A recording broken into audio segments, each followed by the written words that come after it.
remember your continuity equation needs your LVOT diameter, the pulse wave of the LVOT, and continuous wave of the aortic valve. So if we don't have all three measurements in there, the machine can't give us our aortic valve area. So I'm just going to do a quick LVOT diameter.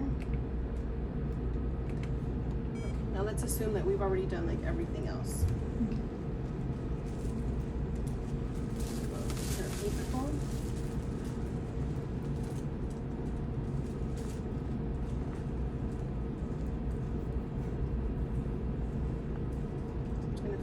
Because you really need to be able to see the endocardium as best as possible. Okay, so there's your 4-chamber. I'm going to zoom on her left ventricle. And then zoom on that. Store that. And then you're going to freeze and go to end diastole. And measure your biplane, go to EF and volume, and Simpson's, your apical 4-chamber in diastole. And on this machine, you're going to go from one annulus to the other and then pull, drag the little biplane tracer up. On the GE, you would just trace the left ventricle freehand, which I actually tend to like a little bit better, because now we have to just go in and kind of fix everything and shape it to our left ventricle.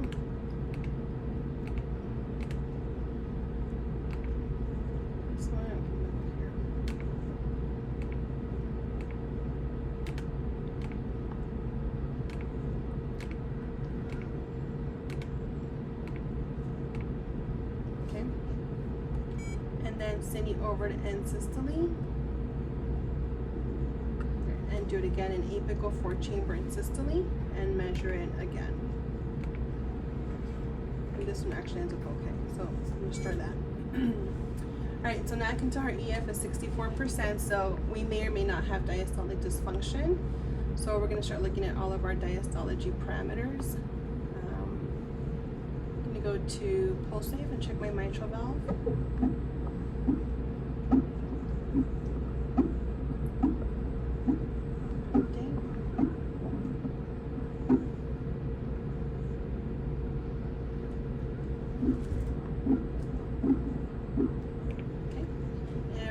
To go to mitral valve. Actually, I have a lot of different signals, so I want to get one that looks pretty similar. Let's go to this one. We're going to go to peak E velocity. And as you can see that green line, I kind of want to just line it up to where they all pretty much match. And then mitral valve peak A velocity. And my deceleration time, so go from your E wave down to the baseline. Okay, and acquire that. Your E8 says 1.9, it's fine, it's not restrictive. And deceleration time is 477 centimeters per second, so that's fine. Her pressure gradient, mean pressure gradient is 1, so I don't see any stenosis. It's a nice slope on the deceleration time, so no stenosis there. We'll check with continuous wave as well. And then I'm going to zoom on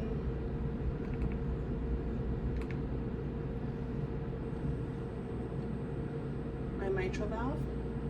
Store that. We're checking for any thickening, any stenosis, any MAC. Do you guys remember what MAC is? Mitral angular calcification. Okay, good. There's no MAC there. Check for regurgitation. So she has a little bit of MR. And then do continuous wave. Check my scale. Remember, continuous wave, you guys may have to always adjust your scale. Get your baseline. And hit update again.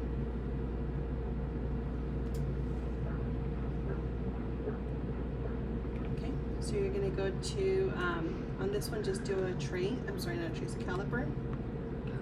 Here's our MR, only 1.3, and then we're going to do pressure half time, measure from there to there,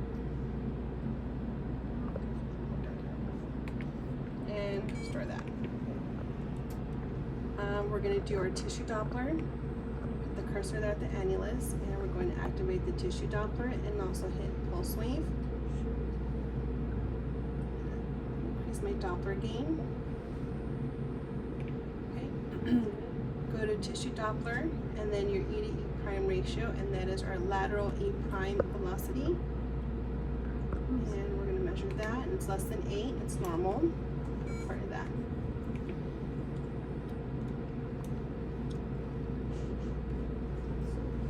Cool, huh? I like tissue Doppler. Why That's does it another. turn like that? Like the colors, what does it show? It just has to be able, since it's doing the pulse wave, it would automatically do we're trying to differentiate between the mitral valve inflow and the tissue Doppler. So it's going off of the tissue, not the inflow. And I can show you what the myocardium would look like on the pulse wave. Right, since we're here, let's measure left atrium. Go to end systole. Now we're going to trace from one annulus to the other.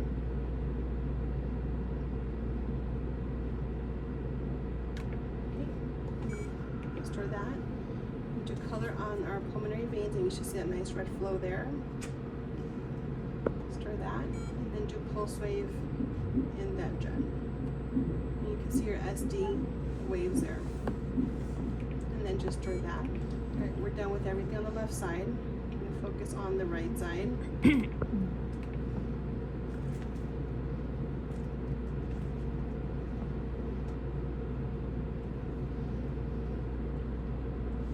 Store that.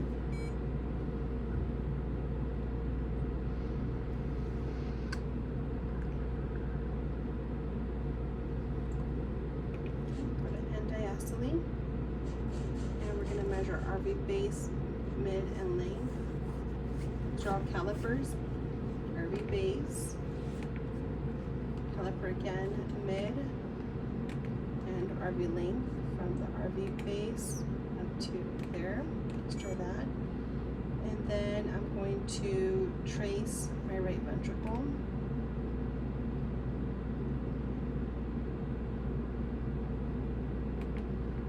Store that. Okay. Now we're going to do our TAPC. Turn it a little bit more.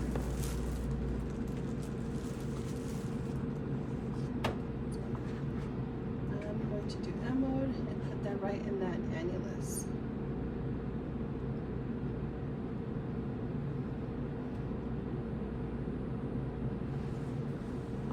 Okay.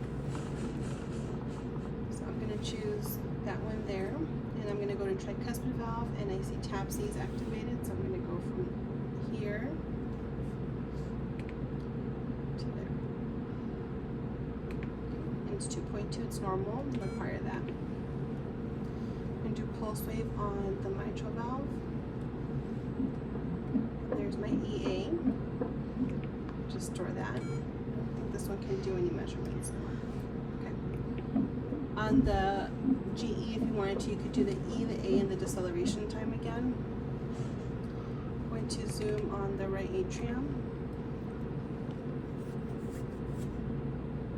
Store that. Add my color Doppler.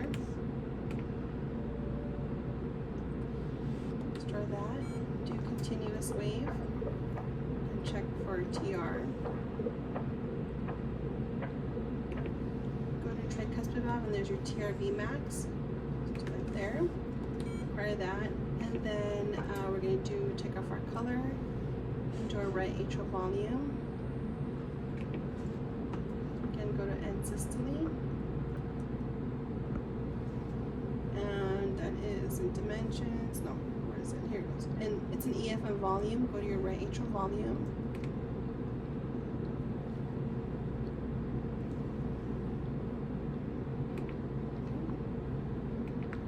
And store that. We also need to do color on our septums. So I just like to zoom in on the septum so that I can clearly see what it looks like. We found a lot of PFOs on here actually. I found at least 3 of them. Let's try that. And then the septum. Let's try that. I'll show you guys a 5-chamber too. I forgot to draw it up on the board for you guys, but pretty simple. There's your 5-chamber.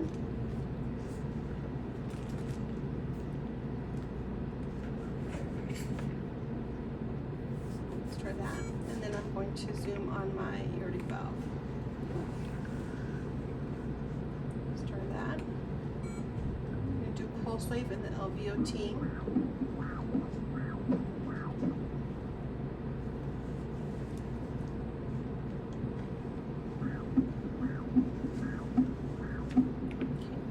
Go to aortic valve, and that's your LVOT VTI.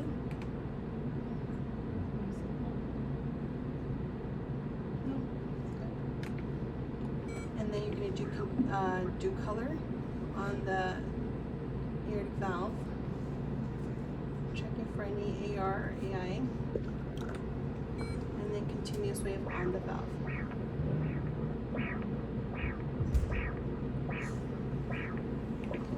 And do your aortic valve VTI.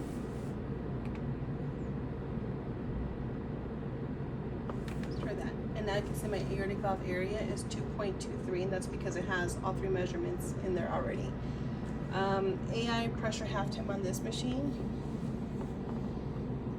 If they have regurgitation, it'll look like this trapezoid shape here in diastole. Same thing as a pulmonic regurgitant jet. For here, we're measuring the pressure half time of the slope. The flatter it is, so you see my pressure half time is 9,000, it's fine. As it gets steeper, it gets flatter and it gets more severe. So if my pressure half time is less than 200, that's severe aortic regurgitation. If it's 2 to 500, it's moderate. If it's above 500, it's pretty mild. You don't have any. I'm just mimicking it. So you'll practice pretty much. Some of you may have it, some of you may not, but just try to play around with the pressure half time on there. So we're gonna put on this one, like if it was a real measurement. If it was a real measure, it's AI pressure half time. And let's say you had severe AI, it would look like that. So once you're done there, pretty much did everything on the 4 and the 5-chamber. You go to 2-chamber. Store that. And it's just repetitive to the 4-chamber. Zoom in on your left ventricle, store that, do another biplane. So you'll go to end diastole. And go to apical 2-chamber diastole.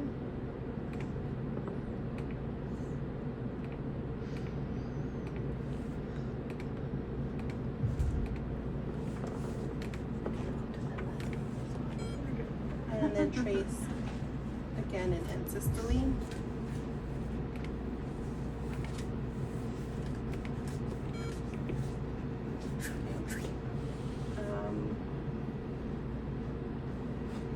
From there, do color on the mitral valve again. Another continuous wave, and just check for MR. Caliper. And then measure your left atrial volume again. Go to end systole. And trace it again.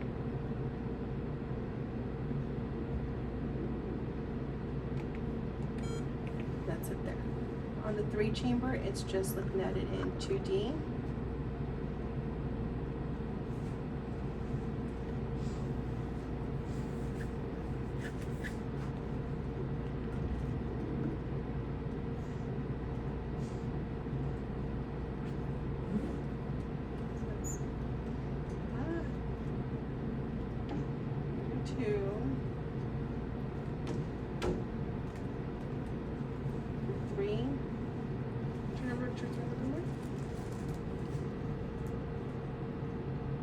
There's your 3.